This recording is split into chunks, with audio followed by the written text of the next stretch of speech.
আছে, আপনি বলেন। আমার বন্ধু একজন নাস্তিক, সে আল্লাহকে বিশ্বাস করবে না, আরো বলে যে তোমরা কোরআন বিশ্বাস করবে না, আর তোমরাও আল্লাহকে বিশ্বাস করবে না। কেন এই একবিংশ শতাব্দীতে তোমরা আল্লাহকে বিশ্বাস করবে? এটা আধুনিক যুগ, বিজ্ঞান আর প্রযুক্তি অনেক উন্নত হয়েছে, তাহলে ঈশ্বরকে বিশ্বাস করবে না, তোমরা সেটাই করবে যেটা সব মানুষের জন্য ভালো।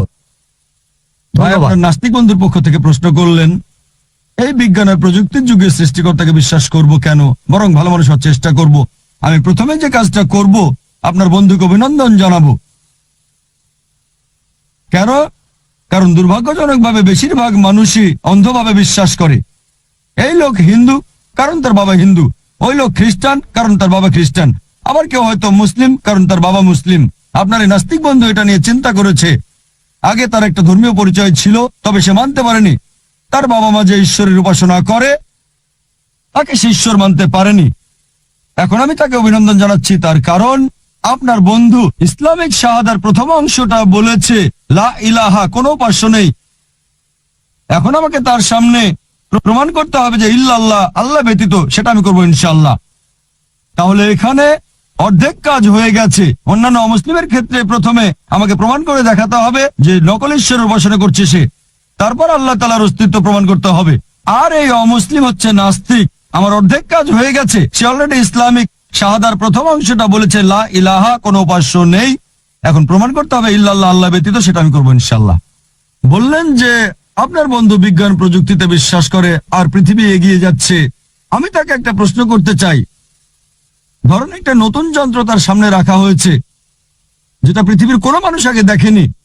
তখন আপনার বন্ধুকে যদি প্রশ্ন করা হয় এই যন্ত্রটা কিভাবে কাজ করবে, সে ব্যাপারে তোমাকে সবার প্রথমে কে জানাতে পারবে, যেটা পৃথিবীর কোনো মানুষ আগে দেখেনি? কে প্রথম বলতে পারবে? তখন আপনার নাস্তিক বন্ধু হয়তো বলবে উৎপাদনকারী, অথবা হয়তো বলবে আবিষ্কারক, অথবা সে বলবে স্রষ্টা, অথবা সে বলবে কারিগর। এইরকম একটা কিছু বলবে সে, হয় স্রষ্টা, কারিগর, উৎপাদনকারী, আবিষ্কারক, সে এরকমই কিছু একটা বলবে। আর দ্বিতীয় লোক, সেই স্রষ্টা বা আবিষ্কারক ব্যাপারটা যাকে জানাবেন সে হবে দ্বিতীয় লোক। তবে প্রথমে বলতে পারবে স্রষ্টা, উৎপাদনকারী বা আবিষ্কারক। এই উত্তরটা আপনি মনে রাখবেন। তাকে পরে প্রশ্ন করেন যে আমাদের এই বিশ্বজগৎ কিভাবে সৃষ্টি হয়েছিল। সে আপনাকে বলবে যে বিজ্ঞান উন্নত হওয়ার পরে এখন আমরা জানতে পেরেছি যে আমাদের বিশ্বজগৎ এটা প্রথমে ছিল ছোট একটা বিন্দু, তারপরে একটা বিস্ফোরণ হলো, সবকিছু আলাদা হয়ে গেল এবং সৃষ্টি হলো গ্যালাক্সি, নক্ষত্র, সূর্য, চাঁদ, আরো বিভিন্ন গ্রহ। এটা কবে জানতে পেরেছি? সে আপনাকে বলবে এটা 1973 সালের কথা। একদল বিজ্ঞানী তারা বলেন বিগ ব্যাং এর মাধ্যমে বিশ্বজগৎ সৃষ্টি হয়েছে। আপনি তাকে বলবেন বিজ্ঞান যে জিনিসটা জানতে পেরেছে মাত্র 35-36 বছর আগে, পবিত্র কোরআন সেটা বলেছে 1400 বছর আগে। সূরা আম্বিয়া অধ্যায় নম্বর 21 আয়াত 30 বলা হয়েছে, আওয়ালাম ইয়ারাল্লাযিনা কাফারু, অবিশ্বাসীরা কি দেখে না আন্না সামাওয়াতি ওয়াল আরদা কানাত রাতকান সাকনাহুমা, আকাশমণ্ডলী ও পৃথিবী মিশেছিল, আমি তাদের আলাদা করে দিলাম। পবিত্র কোরআনে 1400 বছর আগে। কে এই কথাগুলো বলতে পারেন? সেই নাস্তিক হয়তো বলবে এটা হঠাৎ করে মিলে গেছে। তর্ক করবেন না, বলে যান। তাকে পরের প্রশ্ন করেন আমাদের পৃথিবীর আকার কেমন। সে আপনাকে বলবে আগেকার দিনে পৃথিবীর মানুষ ভাবতো যে আমাদের এই পৃথিবী হচ্ছে সমতল। এরপর 1579 সালে স্যার ফ্রান্সিস ড্রেক জাহাজে পুরো পৃথিবী ঘুরে এসে প্রমাণ করলেন যে পৃথিবী বর্তুলাকার। আপনারা এটা জেনেছেন 1579 সালে, মানে প্রায় 400 বছর আগে। কোরআন একথা বলেছে 1400 বছর আগে। পবিত্র কোরআন বলছে সূরা নাজিয়াত অধ্যায় নম্বর 79 আয়াত নম্বর 30, ওয়াল আরদা বাদা যালিকা দাহাহা, তারপর আমি পৃথিবীকে বানিয়েছি ডিম্বাকৃতি। দাহাহার একটা অর্থ হচ্ছে বিস্তৃত, মানে পৃথিবীকে বানিয়েছি বিস্তৃত। আরেকটা অর্থ এটার মূল শব্দ দুইয়া, তার মানে ডিম। এখানে সাধারণ কোনো ডিমকে বোঝানো হচ্ছে না।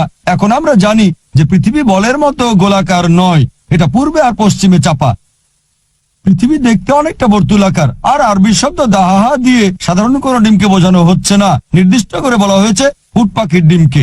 আর আপনারা যদি উট পাখির ডিম ভালো করে দেখেন তাহলে দেখবেন যে এটাও বর্তুলাকার। চিন্তা করেন, পবিত্র কোরআন বলেছে পৃথিবী বর্তুলাকার, এটা বলেছে 1400 বছর আগে। আপনার বন্ধুকে বলবেন কোরআনে এই কথাটা কে বলতে পারেন? সে তখন বলবে হয়তো তোমাদের নবী মুহাম্মদ সাল্লাল্লাহু আলাইহি সাল্লাম খুব বুদ্ধিমান ছিলেন। তর্ক না, বলে যান।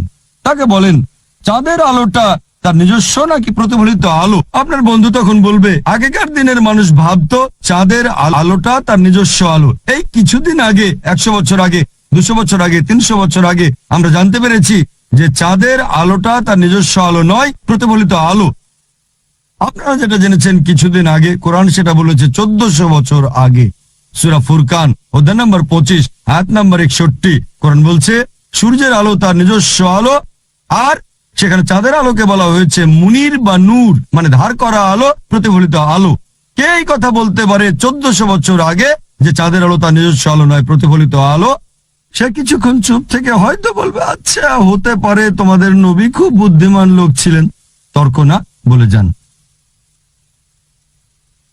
আমি স্কুলে শিখেছিলাম যে সূর্য প্রদক্ষিণ করছে এই সৌরজগতে, এই গ্যালাক্সিতে, তবে নিজ অক্ষের চারপাশে আবর্তন করছে না। কোরআনে কি এটা লেখা আছে?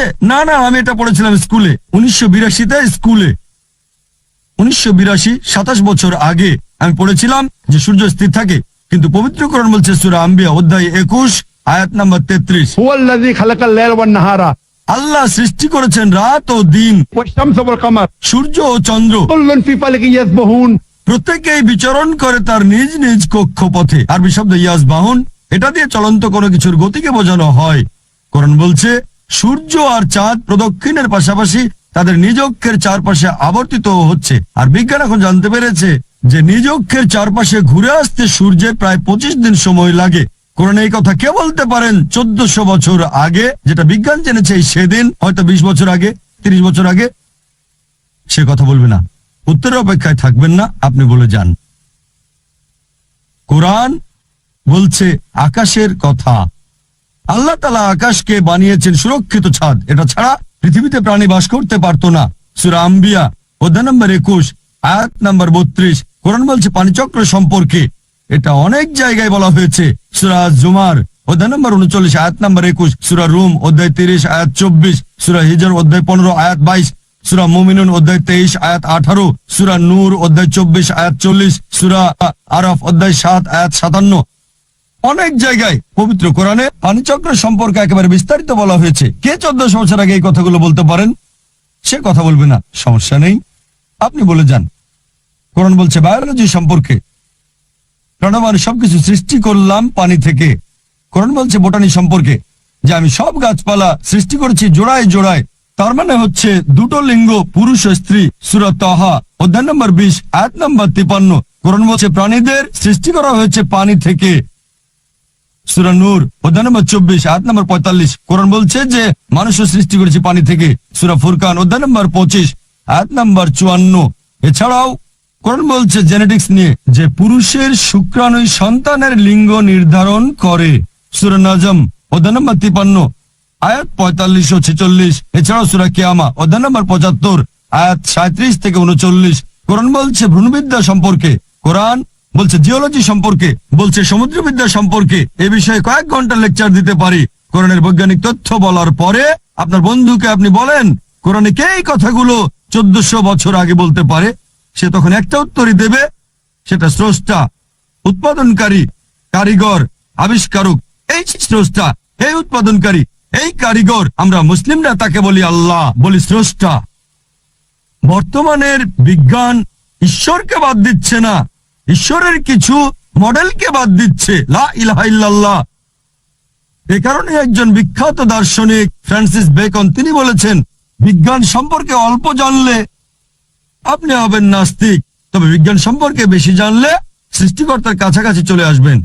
আপনার বন্ধুকে আমার ভিডিও ক্যাসেট দেখতে বলবেন, is the Quran God's word আর কোরআন এন্ড মডার্ন সায়েন্স। এখানে আমি প্রমাণ করেছি আল্লাহ সুবহানাহু ওয়া তাআলার অস্তিত্ব। আশা করি উত্তরটা পেয়েছেন।